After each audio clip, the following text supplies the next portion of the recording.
Middays with Mannix and Mannix. It seems like you have a tenuous grasp on the English language in general. Well, filibuster with Jeff Mannix. What would you give me, the obvious 5-star rating, or would you be a liar? It's Taylor Mannix. Am I going from prime rib to, I don't know, weird brother of prime rib? Call 207-775-2217 or 1-866-811-9505. You're a good guy, my friend. I mean, brother is French. I don't know why I know that. I took 4 years of Spanish. You know hermano? Hermano is brother. As in, hey, hermano. Middays with Mannix and Mannix begins now. Here's Jeff and Taylor. We're going to fail and bomb and gag and fail and bomb. Yalla, let's go. Welcome back into the final hour now of Middays with Mannix and Mannix. Taylor Mannix here, and joining me now from the Catch Up with Coach podcast, one of my favorite people to talk to, one of my favorite human beings just in general, Malik Hall. What's up, my guy? How are we doing today? You got it, Tay. How's it going, man? What a weekend, bro. What a weekend. Right, I was going to say, for football fans like you and I, it might not have been the competitive games that we saw on Super Wildcard Weekend, but definitely some big wins and a lot of fan bases feeling really good about themselves, including myself. No doubt. I mean, we'll jump right into that. Before we get into my Eagles, we'll touch on this Kansas City Jags game on Saturday and get a little breakdown of this, and we will talk Championship Sunday at the end of all this. But let's talk about these games individually first before we get into next Sunday's matchups. And let's start with the Jags and Kansas City. I think everyone thought, right, that this is going to be a tall task for Trevor Lawrence coming into this. It was, but the bigger storyline coming out of this was what you and I were talking about off there, and that's the injury to Patrick Mahomes. You know, I gotta tell you, from the time that the whistle and the ball was kicked off, that Jacksonville defense, they were hitting Mahomes from every angle. And I remember thinking to myself, like, look, I don't know that the Chiefs are gonna lose, but they might not come out of this with a healthy quarterback. And that was all happening in the first two series. And then kudos to Chad Henne. I think Chad Henne is as old as me, by the way. No, but another Michigan guy showed up.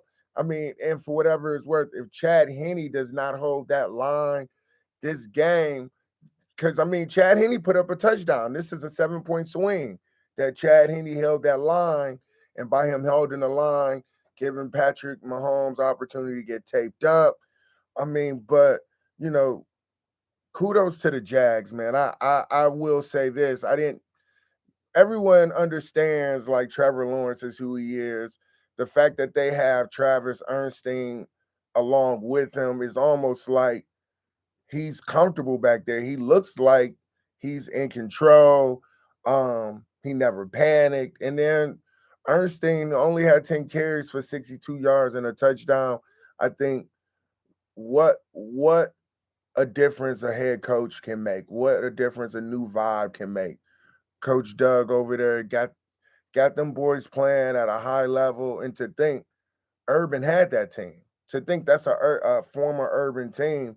And so kudos to the coaches over there, to Trevor Lawrence and company for giving the Kansas City a run, and I think maybe cracking the code to the Kansas City Chiefs run this year with the injured Patrick Mahomes. Yeah, absolutely. And we'll touch a little bit more on that and that matchup with Cincinnati later on here on this conversation. Right now, we'll switch it up, go to the NFC game from Saturday.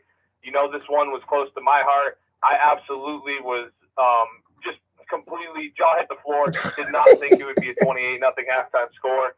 I expected the Eagles to win. I expected them to cover. But not like that, Malik. Not like that. I will say this, though. The story for me, and one of the big questions I got for you is, do you think that this proved Jalen Hurts is healthy? I look at the very first play, which was him airing it out to Devontae Smith and hit him in stride for that 40-yard reception right off the back, which I know for an Eagles fan, eased my mind. Yeah. What did you see out of Jalen Hurts in that offense there? It seems like they're almost back to that dynamic team we saw in the beginning of the season that was running through the NFL. EAGLES,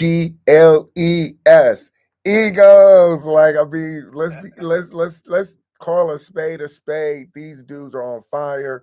I will say though, yes, I don't know that Jalen Hurts is fully healthy. I say that to say they were very calculated in how many times he had a true drop back pass.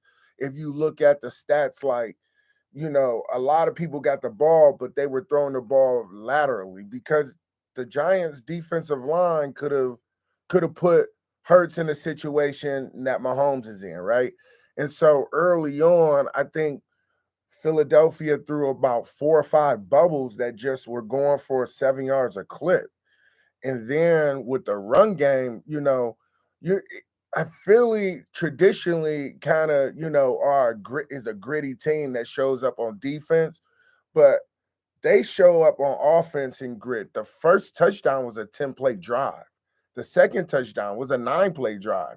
Like, they're not just this is not a big play team. This is a surgically ready offense that can cut you and bleed you out slowly. And that slow bleed, unfortunately, forces you to do some things on offense to that defense that you just not gonna be able to do. One, run the ball. Two, drop back pass. And with Daniel Jones, like we talked about it, like he had, I think, almost 70 yards rushing the game before. Yeah, But absolutely. you And know, looking to Sunday, because again, we're going to come back and talk about all these winners here at the end of this. What did you make? Because I've talked a lot about it. Everyone out who's been listening knows my feelings on both these games, Sunday, really every game. So tell me, Malik, what you saw in that Buffalo Cincinnati game. I know we've had some people talk about they feel the snow really leveled the playing field. I'm on the side of I was really disappointed to see the lack of effort. I mean, and I hate to say that about the Bills because I know those guys gave 100%, but it just maybe not lack of effort is the right word, but lack of motivation. Just didn't seem like the Buffalo team we had seen, at least the one I went and saw in person against the New England Patriots, yeah. smoking them. They didn't seem like they had that energy. What did you feel watching the Cincinnati Bengals come away with that 27-10 victory here yesterday on Sunday? Yeah, I think the Bills just couldn't find their rhythm. Obviously they're not great at running the ball by way of handing it off to a running back. Um, Diggs has really been MIA in the past 4 games. However, Allen has this just ability to just move the team up and down the field. And I will say, like he had some moments, but it seems to me that Cincinnati was wired for those moments, ready for those moments. And when you think about again, I look at play drives, right? And players like Joe Burrow can sling it all over the field, but Mixon had almost 20 carries, if I'm not mistaken. Yeah, he had 20 carries for 105 yards and a touchdown. And so, and comparatively speaking, like there's no 20 carries nowhere in sight for the Bills, which relies everything on Josh Allen defensively. Um, the tail of the tape was the last touchdown for the Bengals, where actually it wasn't a touchdown, but the last pass interference where the corner and safety ran into each other. It was just that was the kind of game they were having. They were a minute late, a snap short.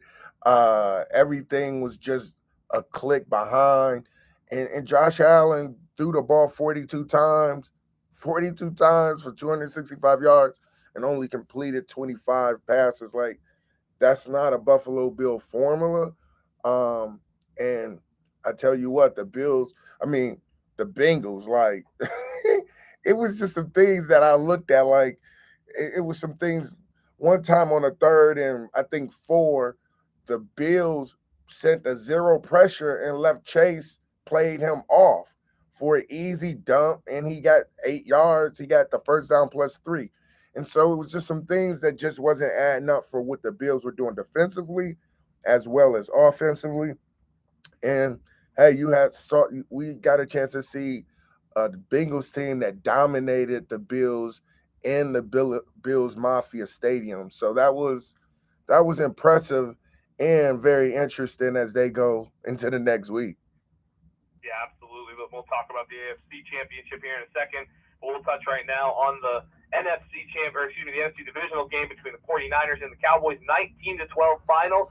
And who would have thought that Robbie Gould would have been the MVP of the 49ers, scoring the most points there against that one in the Cowboys. But the Cowboys defense definitely showed up. What didn't show up was Dak Prescott. Shots fired. But although those shots are bullseye, Tay, like he just didn't play well. Like 23 for 37 and 2 picks and go for 206. They couldn't connect anything vertically. Like when he was connecting, it was on 3-step. And in my opinion, the very first series was the telltale for me with Dallas. Like, first off, Dallas is the underdog, which right, wrong, who knows, okay? But the first drive, they go 3 and out. They don't hand the ball off and create a physical presence on San Francisco. Collectively, Tony Pollard had 6 carries, Zeke had 10. 16 carries total. And Pollard, every time he touched the ball, it was almost like 4 or 5 yards a carry, with 3.7 to be exact. But my point is, I exaggerate because it's America's team, and America's team just keeps disappointing. And so, once again, a more talented team, I think, with the Cowboys, um, they just fall again. San Francisco, to me, did not play a great game. Purdy went 19 for 29, 214. All he did was not mess it up. Like, I had a coach who said, hey, man, look, your job is not to mess it up. Other than that, we got it under control. And that's exactly it. And they ran the ball. Mitchell had 14 carries for 51 yards. McCaffrey had 10 carries for 35 yards. And so, plus the 6 catches he had. And so I think they manage the game well, keep the ball in their playmakers' hands.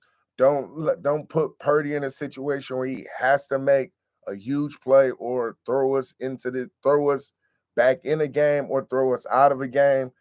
And like you said earlier, Dak was just non-existent for him to be the vet and the more experienced quarterback in this. But kudos to that Dallas defense, because to hold any NFL team under 20 points is a good deal. And knowing that Dallas had all those weapons, you would have thought they could have got 21 points on San Francisco, but they didn't.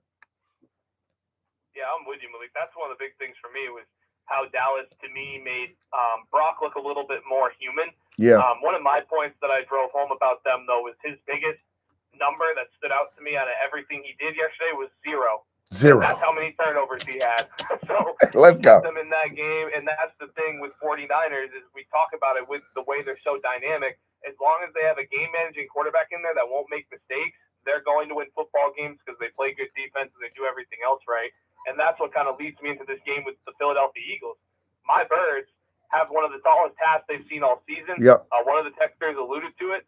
This may be the only team that player for player actually kind of emulates Philadelphia with superstar power. I will give the nod, though, to the 49ers with Christian McCaffrey. I do think, though, Philly, though, at the quarterback and wide receiver position is a little bit stronger. Everywhere else, though, to me is a wash at that point with the way things look. How do you see Championship Sunday between the 49ers and the Eagles looking, especially just knowing what we have, which is, to me, the 2 best teams in the NFC? And arguably throughout, I think Championship Sunday has the best 4 teams in the NFL, which I think is tough to argue. No, it is. But I'll say this. I mean, you got the one thing I will say that I was hoping that I would see from the Giants-Eagles game is how they was going to handle Saquon Barkley. But he only had 7 carries, I think 9 carries. And so that would have given me a great barometer. Okay, like, this Eagles defense definitely can get after the passer, but they can handle a prime-time running back. Now, that being said, like you said, the 49ers are really running back by committee. The way they get their run game off, it may be Debo, it may be McCaffrey. For that matter, Purdy had a few schemed runs. And so the Eagles got their work cut out for them just schematically. Like you said, it is a wash from a standpoint of talent for talent. I think the quarterback for the Eagles, that's a slight edge. But at the same time, I think the way the 49ers offense attacks a defense, whether it be formations, motions. I think Samuel got a few handoffs by way of a McCaffrey motion into receiver. So they're gonna make you do all of the checks and balances from a defensive standpoint by way of formation. But if the Eagles can hold that line and not have a blown coverage because of this shift in motion, I'm giving my slight edge to the Eagles because of the Jalen Hurts method. I think he got what it take to kind of he got more than what I think Purdy has, and I think he's a problem to that 49er defense, which has been playing pretty well, by the way. Yeah, right, and that's the thing. I don't want to short sight the 49ers defense, but you're right. I mean, the way these two offenses are, and I'll ask you as a coach, they're both so dynamic. The way, especially when you see how Philly works with Hurts, the way they run him off these options, all that, it's such a unique style, and then it's the same way with San Francisco. How do you, I mean, just looking at how dynamic these offenses are, I mean, do you think you'll start seeing more NFL teams kind of try to go after what you're seeing in San Francisco and now in Philly with the way that these offenses can just be so dynamic, right? Like at any given play, you really don't know if it's going to Hurts, if it's going to Sanders, if it's going to A.J. Brown, and you could argue the same thing for the 49ers. Is it going to McCaffrey? Is it going to Debo? Right. Is it going to George Kittle? It's unbelievable. I would say you as the coach watching these offenses. Yeah, I think, I think you guys early in the year we talk about coaches often go and visit other coaches and do different things that they like from other offensive coordinator or other programs. And so, it seems to me that the 49ers, from all the way back to Bill Walsh, is a system generated offense that gives offenses a way and players a way to all eat, if you will, right? Back in the day, it was the West Coast offense. And so today, they have kind of merged the West Coast with, some old school, like, um, just old school running football with formations and motions, and because it has this flair where it can spread and go vertical on you and you're not sure who can get the ball, is very appealing and hard to defend. But the good news with the Eagles aren't doing a lot of moving. They're like, okay, bro, I'm gonna be the four dudes right here are gonna eat all of your lunch, and everything that goes deep would just go overwhelm you.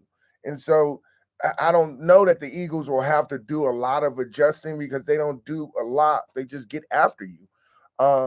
And that's the best place you want to be if you're going against an offense like San Francisco. So it's gonna be an exciting one. I wouldn't be surprised if it's a low scoring game. But then again, man, we've seen some crazier things, so I wouldn't be shocked either way. But I just think the Eagles are primed and ready. They just have to be true to who they are and not let the moment get too big for them because I think it's their game to lose. It is definitely not San Francisco's game to win. In my mind. Yeah, no, for sure. Interesting thoughts there too. Looking at the AFC, and by the way, for those just tuning in, you're listening to Malik Hall of the Catch Up with Coach podcast here on the middays with Mannix and Mannix show. And AFC Championship Sunday features the Chiefs and the Bengals. It is the second time here in the last 2 decades that we've seen teams, the one time since 2011-2012 season with the Patriots and Ravens is the last time the last 2 decades this happened. Now you're getting it with Chiefs Bengals in a rematch of an AFC Championship game. What do you think this game is going to look like? We talk a lot about the dynamic offenses coming in the NFC Championship game, but with the Chiefs now having Patrick Mahomes injured, this looks like the Bengals game to lose. Oh man, like that's a tough one because like the Chiefs, though, may not have a healthy Mahomes, they have a whole lot of weapons, dog. And so, I mean, if you Chad Henne and you're figuring, look, if I gotta play the game, look, I'm gonna just go get the ball to the playmakers. Don't be Patrick Mahomes. Like, let my guys be their guys. Let Kelsey get off. Let Juju get off. Let all the guys that have gotten them there just get them the ball. If you're the play caller, if you're the offensive coordinator, That's the number one thing you have to remind yourself. Like we're gonna call the game and call the game with the idea, like, listen, get the ball to our playmakers. Don't let Chad Henne have to feel like that he has to do something that Patrick Mahomes does. Now, in that space, the Bengals, based on how the Bengals played the Bills, the defensive coordinator over there is a good guy. I've schemed with him and been in rooms with him. Like, he's gonna bring some pressure, and if Mahomes is playing, that pressure is gonna hit home. Now, the question is, as that pressure hits home, is Mahomes? There's no question he's tough, but is he good enough to where that doesn't cause a crucial mistake in by way of a pick six or scoop and score? Because I'm betting, if I'm on the defensive staff or on that defensive line, I'm thinking we cannot. Jacksonville showed us the way. All we got to do is apply more pressure, and applying pressure to a guy with a limping wheel.